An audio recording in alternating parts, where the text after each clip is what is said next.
So today I'm going to investigate the clutch issue where the clutch won't release for some reason.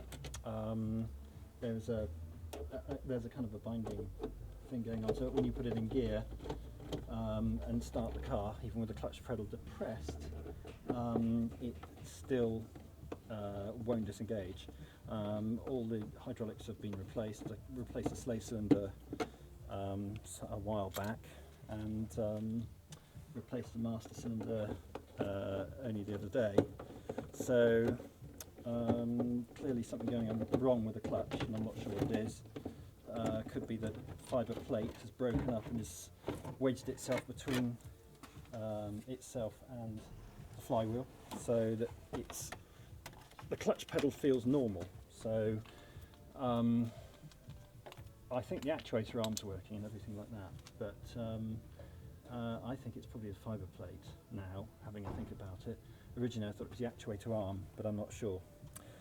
As you can see, this car gets driven in the wet virtually all the time, since it's always raining in England.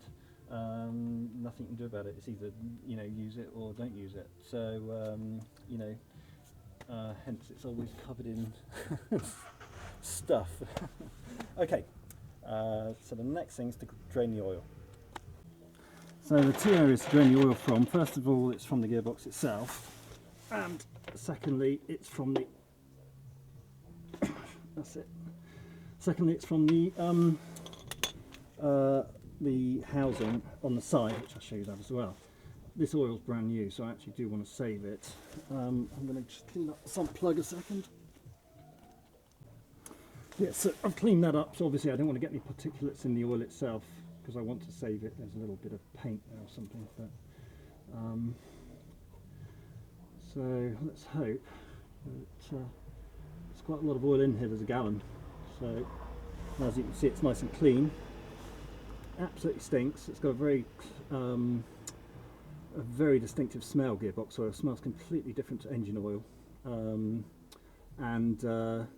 yeah, so you can tell the difference when you smell it. If it's really pungent and sulphurous, and it's gearbox oil. And if you can see that there's no debris on the magnet or anything, significance, and that's okay. But like I say, I only changed the oil recently, so you wouldn't expect anything. Next, we've got to drain the clutch cover housing, which has only got a little bit in. It's about half a teacup. Okay, the next one to do is the clutch cover, which I've just loosened the bolt, and we shall just drain out a little bit of that. There's only a little bit of oil in there, probably hardly enough to worry about. So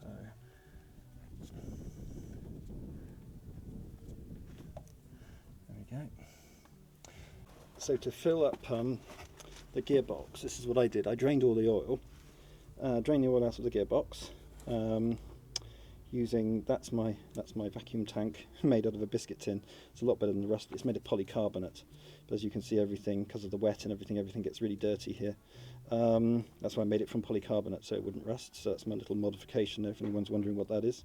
The procedure is drain the oil from the clutch cover, drain the oil from the gearbox, and then put the drain plug, take the overflow out of the gearbox, which is behind that plate there. So it's just up under there. So if you take that off, you can get up to it. There's an overflow there. So you take all the four bungs out, basically, drain all the oil, put that one back in, put the clutch cover one back in, which is the one underneath, okay, and then you fill you can fill it from the clutch cover. And the nice thing about that is it fills up the clutch cover, overflows into the gearbox, and then when the gearbox is full, it overflows out of the gearbox. And the reason out of the gearbox hole, which is around the back, like I showed you, now the reason for doing that is if you try and fill it from the gearbox overflow, which is what they expect you to do, it's hard to see when you've overfilled it, because you're pouring oil into an area where it wants to come out. Plus the other thing is it's a real pain to get to, so that's a nice easy way to fill the gearbox up. So the next thing is to remove the housing here.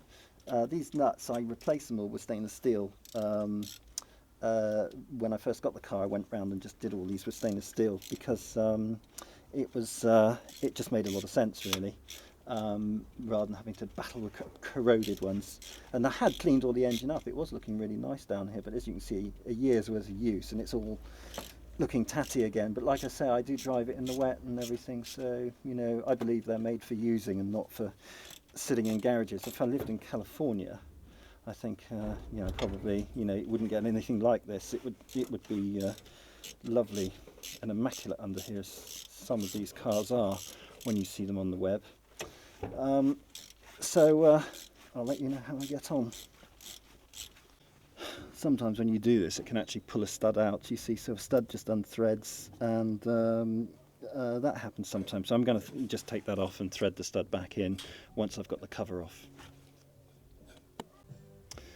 So the next thing to do is just gently, now I've removed all the nuts, one of the studs came out, is now gently lever the clutch cover off. You don't be hitting it with a hammer or anything like that. You do not want to hit it with a hammer. What you do want to do is just gently prise it off.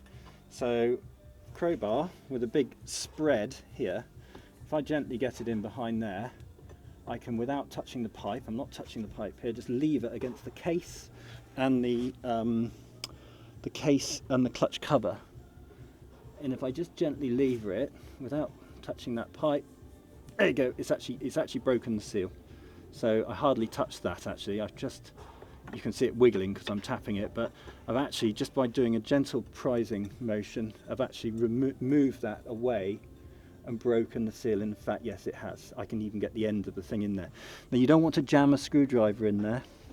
You just want to try and ease it off at any point of leverage all the way round until it comes free. Because if you jam a screwdriver in there, the soft metal, you can damage the soft metal and then it will leak.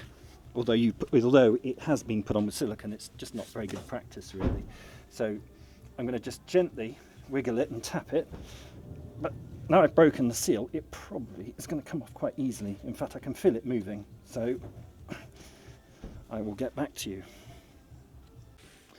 If you can get a spatula in there, just in the joints down here, if you can just gently prise a spatula in there, and you can break the seal of the silicone, which is what I've done that side, and by doing that, I can pull it and wiggle it, and then it releases. There you go.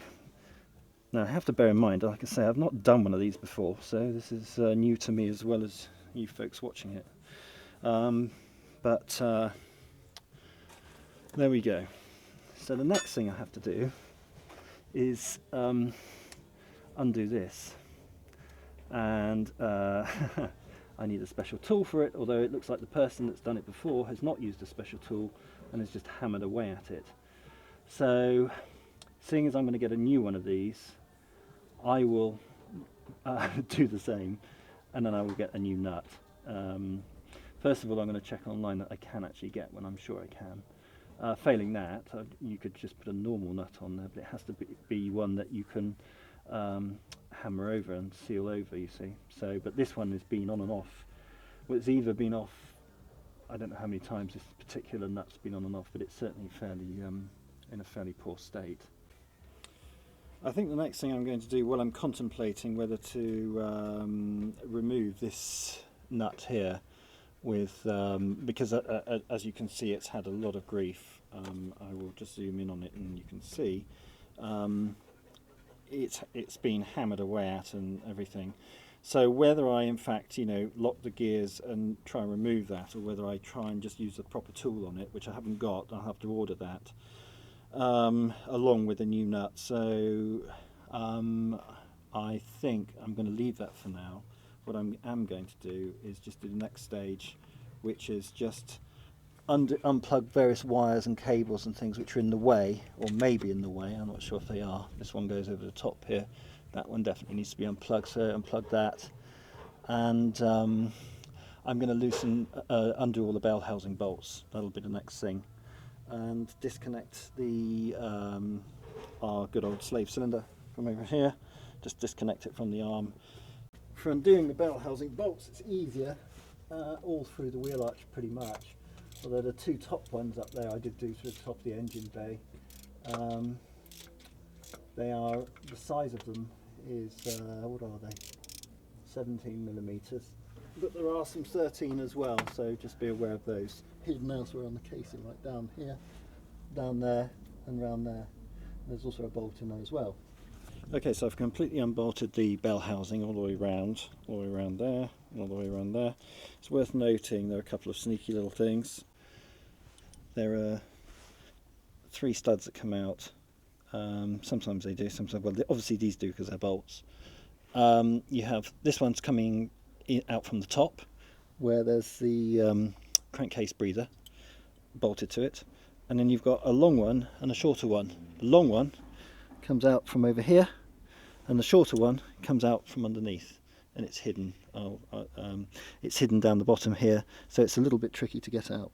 The other thing, if you look carefully, is I've had to tie a piece of string to the slave cylinder for the clutch because it's a super performance one. It doesn't have a circlip in, so if you don't do that, the piston will fall out and all the fluid will go all over the place. So you have to tie it up. So super performance do make nice cheap parts, but they do have their drawbacks.